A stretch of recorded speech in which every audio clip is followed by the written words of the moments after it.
Hindu, maaaring Buddhist, maaaring Judaism. Ano nga ba meron ang kalagayan ng iglesia sa Laodicea? Kung kaya't ang ating pag-aaral ay may pamagat na ang karamdaman ng iglesia ng Laodicea at ang lunas nito, the malady and its serenity.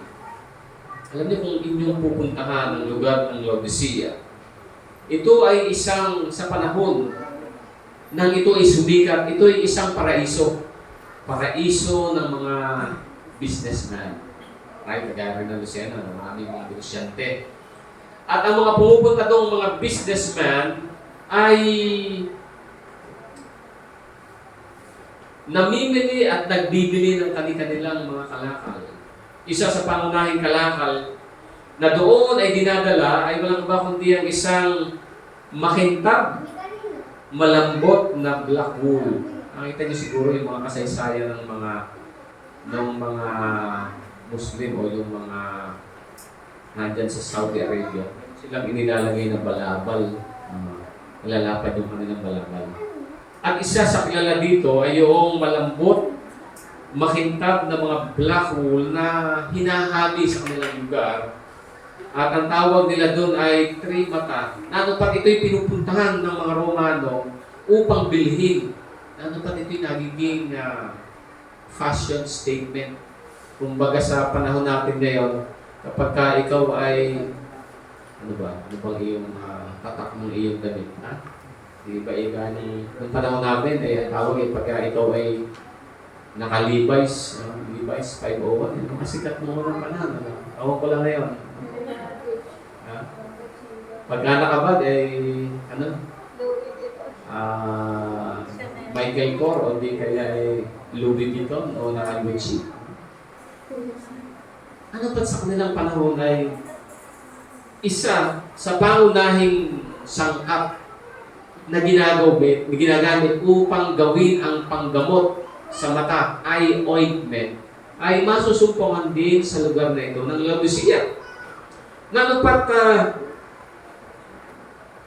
sa isang paaralang medical o medical school ay dito itinuturo ang ointment na pampatak o pampunas sa kanilang mga mata. Noong AD 60, ang siyudad ng Laodicea ay tinamaan ng isang malakas na lindol at sa pagyanig ng lupa ay nasira ang kanilang, marahil nasira ang kanilang kapitolyo, ang kanilang munisipyo. Nasira ang mga gusali ng kanilang pamahalaan. Subalit, sapagkat ang Laodicea ay isang mayamang syudad. Alam niyo, hindi siya humingi ng tulong sa Rome. Hindi siya humingi ng ayuda. Walang government fund na ipinadala ang imperyo upang itayong muli ang syudad ng Laodicea. Ano pat ang Laodicea ay naging isang ang patibayan ng kanyang mga gusali ay muli niyang itinayo mula sa kanyang sariling local fund. Maganda, no? Subalit sa kalagitnaan ng material wealth, popularity, mga tinatawag na damit, marahil fashion statement, ang Laodicea ay merong isang kalagayang karukhaang pang-spiritual. Anong kalagayang spiritual ng Laodicea? Kung ating titingnan ang aklat ng Apokalipsis Kapitulo 3, talatang 17, ay ating masusupungan kung paano ipinakilala ng Laodicea ang kanyang sarili. Kung ikaw ay magpapakilala sa harap ng media sa napakaraming tao, ano ang mga babanggitin mo tungkol sa iyong sarili? At dito ipinakilala niya ang kanyang sarili. Ang sabi ng Laodicea, ako ay mayaman, ako ay mariwasa, ako ay hindi nangangailangan ng anuman. Sabi ko sa verse 17. Dito ipinapakita niya ang kanyang sarili na siya hindi nangangailangan ng kahit ano. Pag siya ay Nasunog ang bahay, may insurance. Pag siya'y magbabiyahe, marami siyang sasakyan. Pag siya'y mag-aaral, siya nag-aaral sa isang kilalang medical school. Kapag siya ay may handaan, punong-puno ng kasiyahan ang kanyang lugar. Ano pa ang lugar?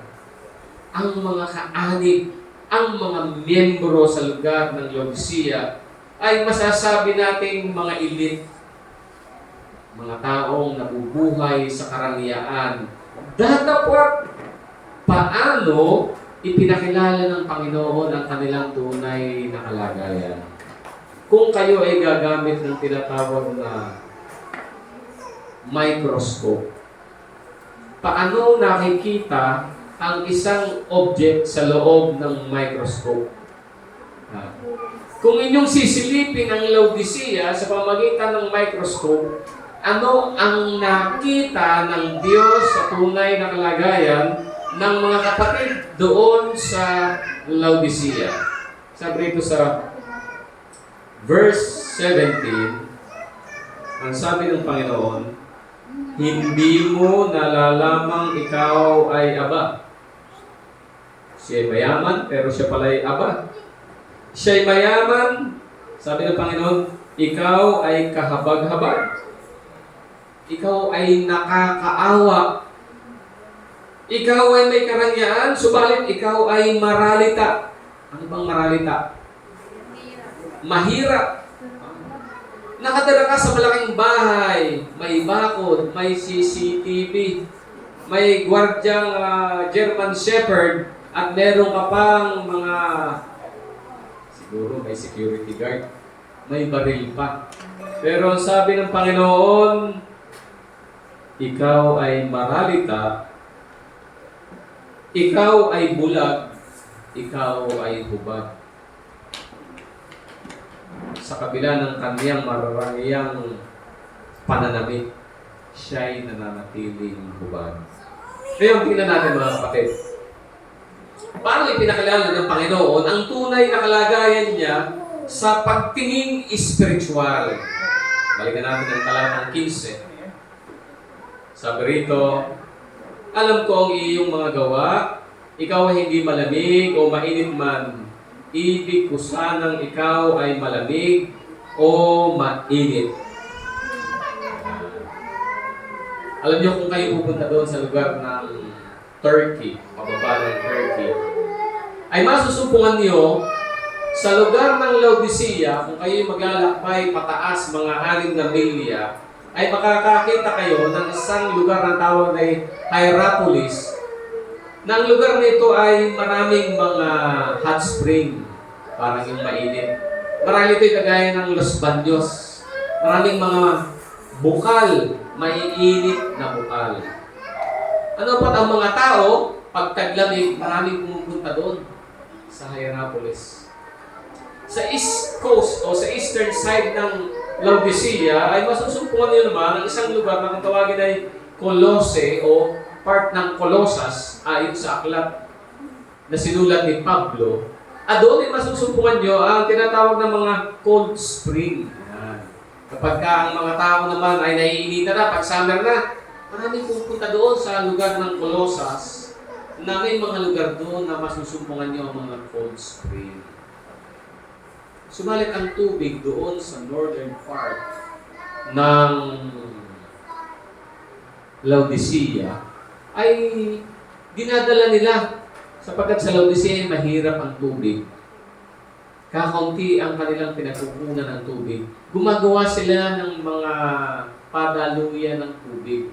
Dapat ang tubig na ito mula sa pagiging hot spring, pag dumadating doon sa kanilang lugar, ay nagiging maligaw.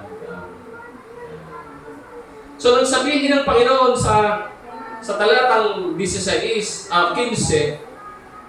sabi ng Panginoon, ikaw ay hindi malamig o mainit man. Alam nyo, nang banggitin ng Panginoon, ang salitang mainit, anong ibig sabihin ng mainit? Sa saling ng Ingles, sabi rito, boiling hot. pagka kayo naglagay ng heater doon sa timba na may tubig, o di kaya yung pakuluan ng tubig, takure.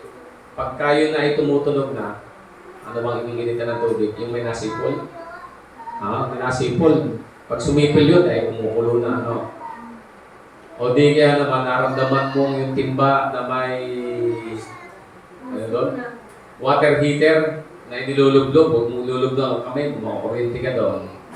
At bumubulak-bulak na. Ito ang kalagayan na nais ng Diyos. Ang sabi ng Panginoon, gusto ko ikaw ay maging boiling hot. Ibig sabihin, gusto ng Panginoon na tayo maging aktibo, active, enthusiastic, alive, buhay sa ating pananampalataya. O kung hindi man, sabi rito, kung hindi ka malamig, o di kaya ikaw ay maging mainit, ibig ko sanang ikaw ay malamig o mainit. Ano naman yung pagiging malamig? Alam niyo ba ang pagkakasalin sa pagiging malamig? Cold. Ang gamit dito ay icy cold. Ang gusto ng Panginoon ay, kung ikaw ay malamig, ay maging malamig ka na parang yelo. Ano ibig sabihin ito? Malamig na kagaya ng isang bangkay upang iyong madama na merong kulang sa iyong buhay. Upang iyong makilala na ikaw ay malayo sa Panginoon. Upang iyong makita ang kaibahan ng pagiging malapit o malayo sa Panginoon. Alam niyo, ayaw ng Panginoon na tayo maging malahininga. Kaya nga sabi niya sa verse 16, kaya dahil ikaw ay malahininga at hindi mainit o malamig, ay ususuka kita mula sa aking bibig. Alam niyo, ang pagiging malahininga ay mabuti kung tayo ay magsiswimming. Kami yung nag-swimming doon sa mainit. Excited yung aming pamangkin. Takbo siya. Lundag agad doon sa swimming pool. Pag lundag niya, napakainit yung pala yung bagong sali. Sabi niya, alis agad siya. Alsa. Umalis siya doon sa swimming pool dahil napakainit talaga. Hindi naman napapasok ang balat. Pero yung biglang pasok mo doon na galing sa labas at ikay pumasok sa tubig, ay talagang mapaso-paso ang balat mo. Pero naghanap kami nung katamtaman na. Kasi kalimitan yung tubig doon, pag linggo marami nagsusimming. Pag Lunes, bagong salin, ay mainit. Papasok ka doon mga Martes. Ibig sabihin, maligam-gam na yung tubig. Yan. Masarap. Kahit maghapon kang nasa swimming pool, hindi ka lalamigin. Masarap ipampaligo ang maligamgam. Datapwat, ang pag-inom ng maligamgam ay nakakasuka. Yung napakainit na panahon, uminom ka ng maligamgam. Yung ikay galing sa trabaho ay uminom ka ng maligamgam. Nanupak, ang sabi ng Panginoon, ay gusto ko sana ikaw ay mainit o malamig. Pero kung ikaw ay maligamgam, ikaw ay aking isusuka. Sa Testimonies Volume 5, paano pinakilala ng Panginoon ang pagiging maligamgam? Ito mga kapatid, kayo ba'y maligamgam? Kayo ba'y mainit? O kayo malamig? Paano natin malalaman kung tayo nga ba ay tunay na maligamgam? Ang sabi ng Panginoon, many of our people are lukewarm. Marami, pero hindi lahat. Sila ay maligamgam sapagkat kanilang napapakinggan ang salita ni Kristo, pero hindi nila ito isina sa kabuhayan. Ito mo ang kalagayan ng lahat ng reliyon sa panahon natin ngayon. Ikaw man ay Baptist, Adventist, Methodist, Lutheran, again, Catholic, marami rin. Ito ang kalagayan maging ng bayan ng Diyos. maligamgam. Alam ang katotohanan, pero hindi isinasakabuhayan. They're going through the act of religion without having a real experience with Christ. Ano pa? Sumisimba, pero pagkatapos na sumimba, parang hindi nila naranasan ang kapangyarihan ni Kristo sa kanilang buhay. Bakit po? Pagbalik sa bahay, ganun pa rin. Kung ano ang ating kalagayan bago umalis sa bahay, pagdating sa bahay, ganun pa rin.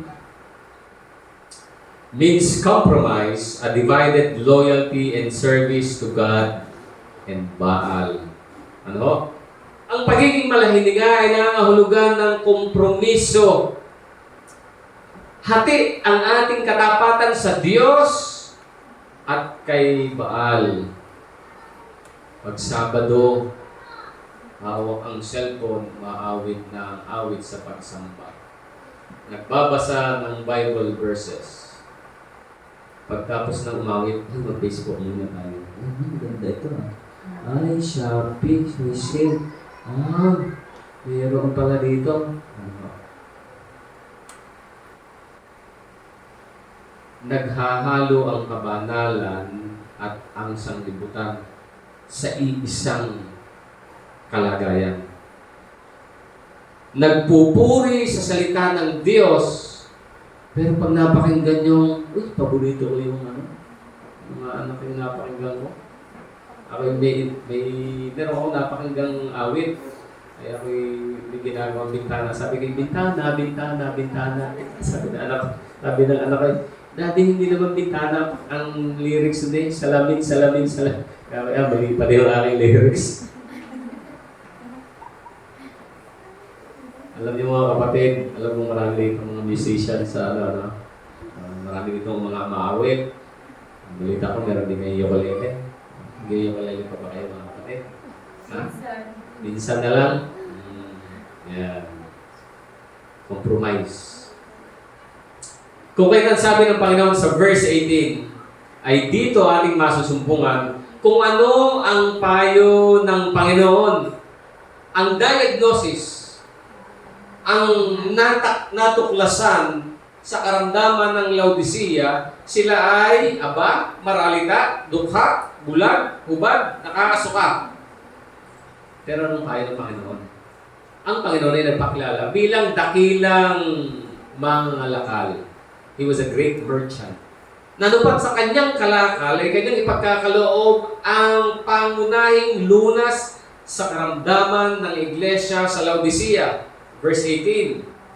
Sabi rito, ipinapayo sa iyo na bumili ka sa akin ng gintong dinalisay ng apoy upang ikaw ay yumaman. Gintong dinalisay ng apoy. Ng maputing damit upang iyong maisuot. At upang huwag mahayag ang iyong kahihiyang kahubaran at ang pampahid na ilalagay sa iyong mga mata upang ikaw ay makakita. So narito, ang tatlong pinakamabisang kagamutan na ipinagkakaloob sa Laodicea, ito'y ito'y legit na gamot. Pag sinabi itong legit, hindi po ito fake. Original. At ito ang tanging lunas. Yan. Ang una. Ano ang una? Gintong dinalisay ng apoy. Ano itong gintong dinalisay ng apoy o sa apoy? Ha? Sabi rito, sabi ni Ellen White, ang gintong dinalisay ng apoy ay ang pananampalataya. Gold is faith and love. Yan. Ang gintong ito ay ang inyong pananampalataya at ang ating pag-ibig kay Kristo. Nanupat ang tanging daan upang dalisayin ang ating pananampalataya ay sa pamamagitan ng apoy. Nakakita na ba kayo ng gintong dinalisay sa pamamagitan ng yelo? Hindi madadalisay. Ay halimbawa, kudkurin na lang natin ang ginto. Hindi rin nadadalisay.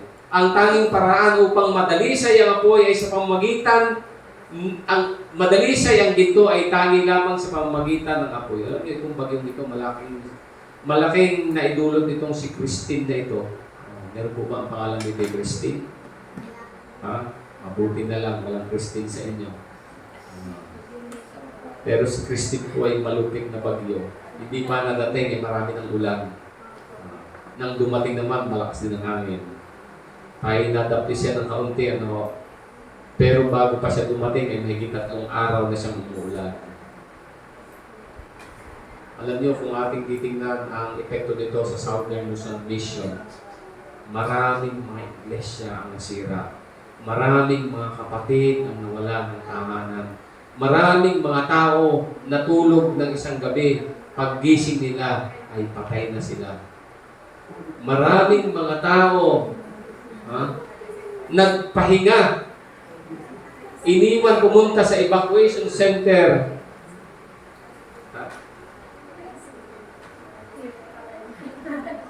Maraming mga tao ang pumunta sa evacuation center.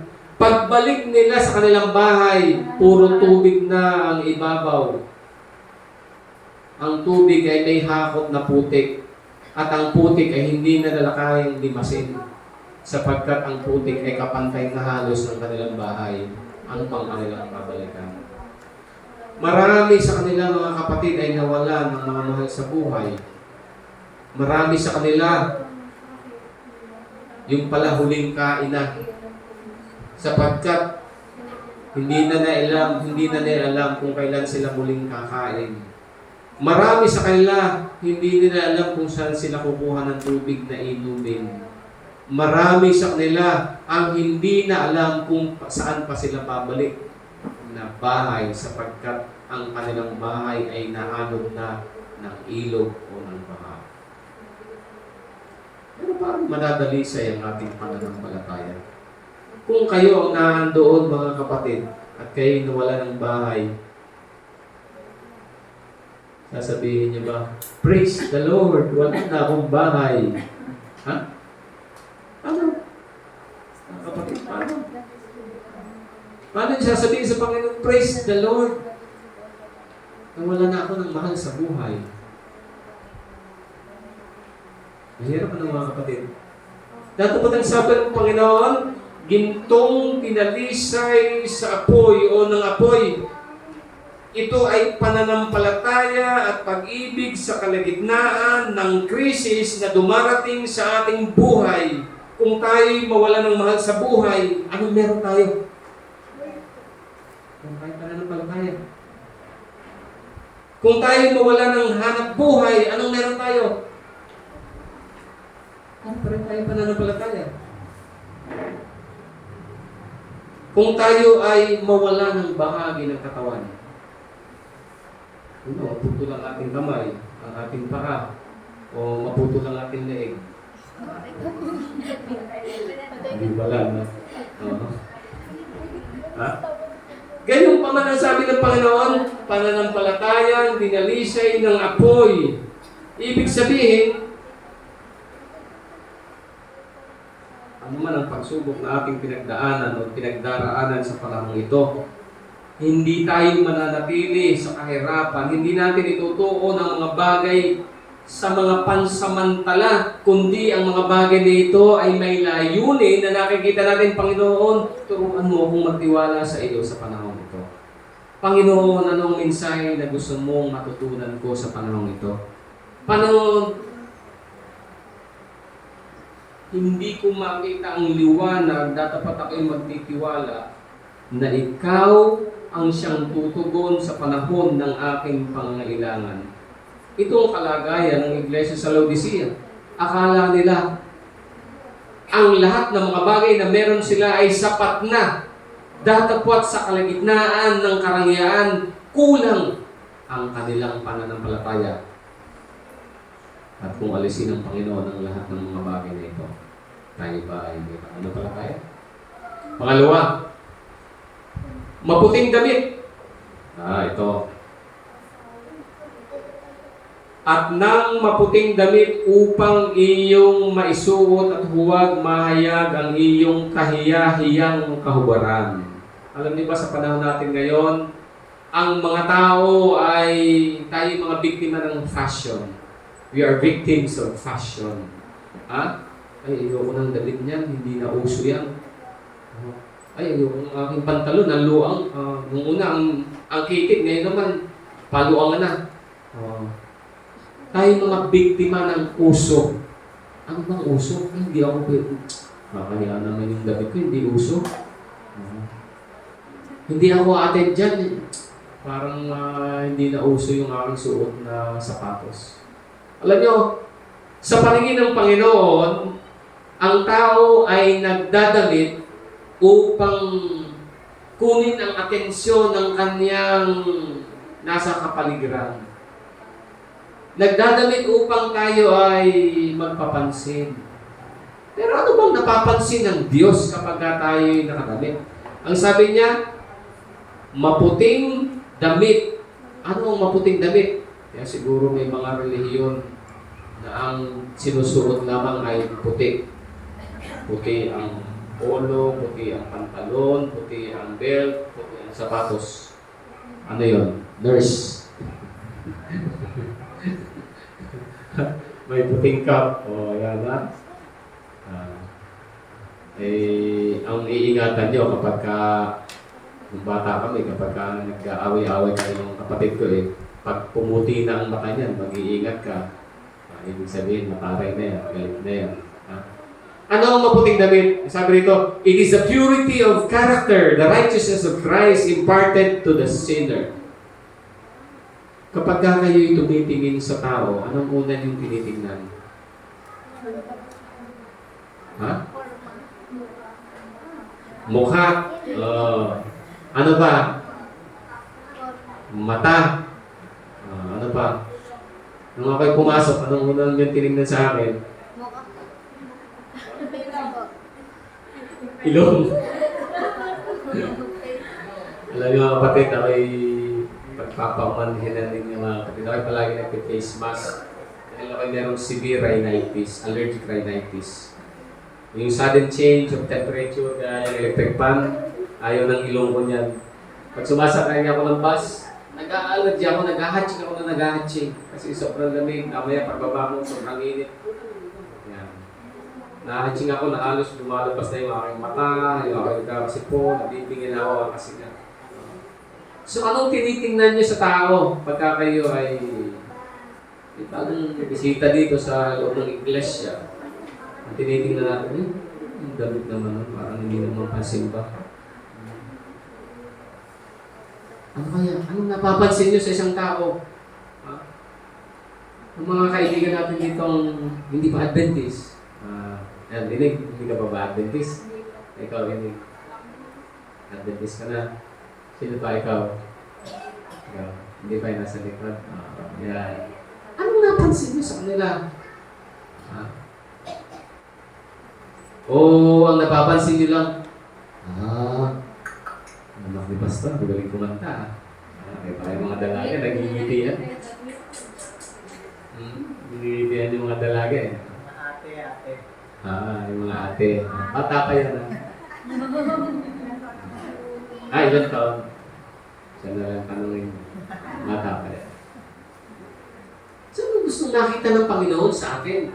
Yung maputing damit, ang sabi nito, it is the purity of character. Ang kadalisayan ng ating pag-uugali. Yung ating sinasabi ay ating isinasakabuhayan.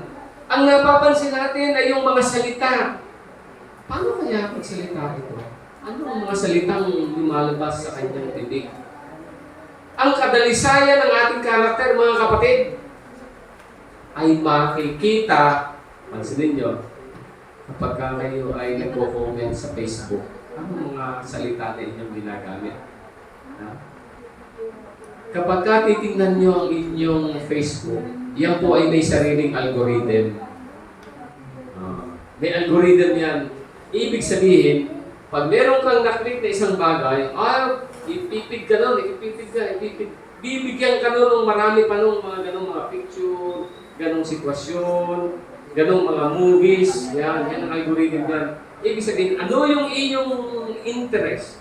Nakaklik ka na ng dalawa nito. Kaya ako'y naghahanap ng panggamot. Oo, sa sinusitis. Oo. Aba, ay lahat ng nalabas na puro sinusitis. Kaya talagang alam na alam nito ang Facebook namin may sinusitis, may rhinitis. Yan. Anong uri ng mga movies na lumalabas sa inyong algorithm? Kasi mga kapatid, anong uri ng mga comment ang inyong ipinopost? Anong uri ng mga pictures? Anong uri ng mga emojis? Ha? Anong uri ng mga salita ang masusumpungan sa inyong mga messages sa inyong cellphone? Ibig sabihin, ito'y bahagi ng kung sino kayo at anong uri ng tao kayo. Alam niyo kung ating titingnan, ang kapahayagan ng mga bagay na ito ay dito'y ipinakakilala ng ating paboritong panoorin ay nagpapakilala kung sino tayo. Kayo ba'y mahilig sa mga teleserye? Yung pinapanood nyo pagkahapon, pagkaumaga, yan. Yung ang paborito ay sampalan ng isang asawa at hindi asawa, yung kabit at hindi kabit, yung kalaguyo, yung mga salita. Mga kapatid, may babala. Ha? Ano man, whatever you feed your mind is what you become. Ano ang ating ipinapakain sa ating mata? Ano ang pinapakinggan ng ating tenga? Ano ang inaamoy ng ating ilong? Ano ang sinasalita ng ating bibig? Ay nagiging ganun tayo. Number 3, eye salve. Ano ba itong eye salve na ito? Pampahid na ilalagay sa iyong mga mata upang ikaw ay makakita. Ang eye salve na ito ay kumakatawan sa wisdom and grace. Sabi rito, wisdom and grace which enables us to discern between the evil and the good, to detect sin under any guise. Alam niyo, isang pinakamagaling na karakter nito ay walang iba kundi si Superman. Bakit si Superman? Siya merong X-ray vision. Kahit pader, kita niya ang nasa kabila. Yan. Kahit nasa ilalim lupa, kita niya. Anong pampunas sa matang ito? Pampunas sa mata o pampatak sa mata, wisdom, ang karunungang nagmumula sa Diyos at ang kanyang biyaya upang makilala ang tama at mali. Parang ngayon merong nauusong shades. Alam niyo yung shades, pag sinuot nyo, kita nyo na ano kayo nasa kabila noon. Hindi maganda. Sapagkat ito'y ginagamit upang tingnan ang katawan ng isang tao kahit ito ay nakasuot ng damit. Ang gusto ng Biblia, magkaroon tayo ng pampatak sa mata upang makilala ang tama at mali. Nagbabasa kayo ng isang quotation sa Facebook. Kaya mo bang masabi na tama o mali ang kanyang sinasabi? Nagkukwento sa iyo yung iyong kaibigan. Meron bang nangyari? Ay, ginawa ng aking kaibigan ay ganito. Kaya mo bang masabi sa kanya, kapatid, mali ang iyong ginawa? Ibig sabihin, nakikita natin ang kalagayan, ang mga pangyayari ayon sa pamantayan ng salita ng Panginoon. O tayo, sabi doon sa YouTube, sa kada isang araw ay nag-upload ng 2,000 movies kada isang araw. Kaya kung papanoorin po natin lahat ng movies sa YouTube, luwa na ang ating mata, hindi pa natin matapos. ay 24 hours mo lang papanoorin ang 2,000 movies. Ay lahat yun naka-fast forward. Para mapanood mo. Ano? Datapwat kailanman ay hindi ninanais ng Panginoon na tayo ay malinlang ng sanglibutan. Sa talatang 20. So, binanggit dito ang sabi ng Panginoon, bumili ka sa akin ng gintong dinalisay sa apoy, ng maputing damit na siyang kumakatawan sa kadalisayan ng ating karakter at ng pampahid o pampatak sa mata na walang ba kundi ang karunungan at ang biyaya ng ating Panginoon. Sa talatang 20, dito tayo magtatapos. Makinig ka at ako'y nakatayo sa may pintuan at tumutuktok. Kung diringgin ng sino man ang aking tinig at buksan ang pinto, ako'y papasok sa kanya at kakain kasalo niya at siya ay kasalo ko. Merong isang magaling na pintor. Gumuhit siya ng isang magandang bahay. At sa isang museum, sa exhibit hall, ay isinama niya ang kanyang painting. Maganda ang kulay, maganda ang kombinasyon. Ang hardin sa harapan, napakaganda. Ang mga bintana nito, iba-iba ang mga hugis na dapat nakakaakit ng pansin ng mga pumapasok doon sa gallery. Subalit sa bawat dumitingin sa larawang iyon, sila ay nagtataka, maganda ang bahay.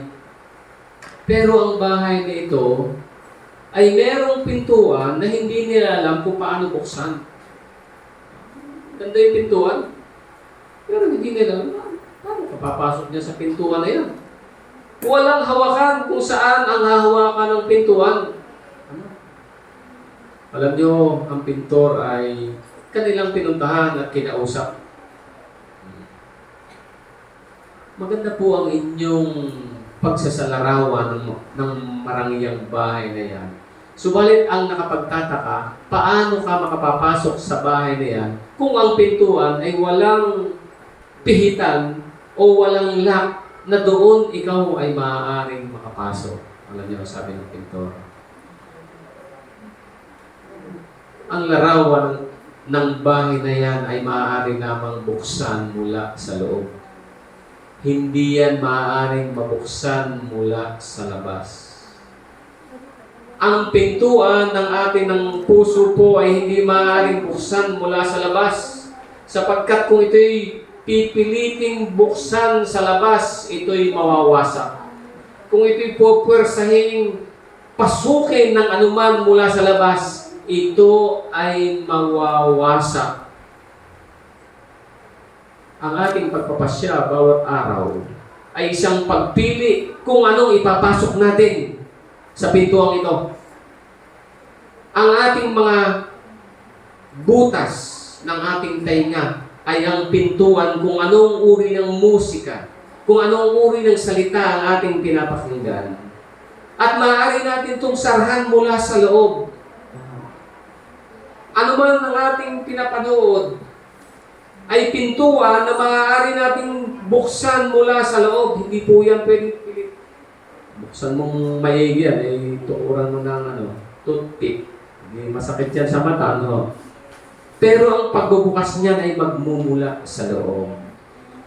Ang mga gawa ng ating mga kamay ay maaaring gumawa ng mabubuting bagay. Subalit kung pipilitin itong gumawa ng masama, ay magmumula rin sa loob.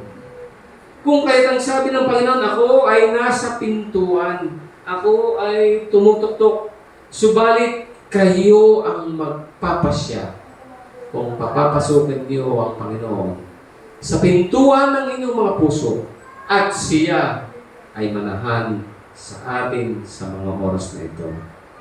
Mga minamahal kong mga kapatid, ang ating iglesia ay magtatalaga ng muli ng panibagong mga leaders. Hindi natin alam kung ito na ang ating huling leader para sa taong 2025, mga kapatid. Pero ang tiyak, ang pagtatapos ng gawain ng Panginoon ay malapit na. Ang pagbabalik ng ating Panginoon ay malapit na.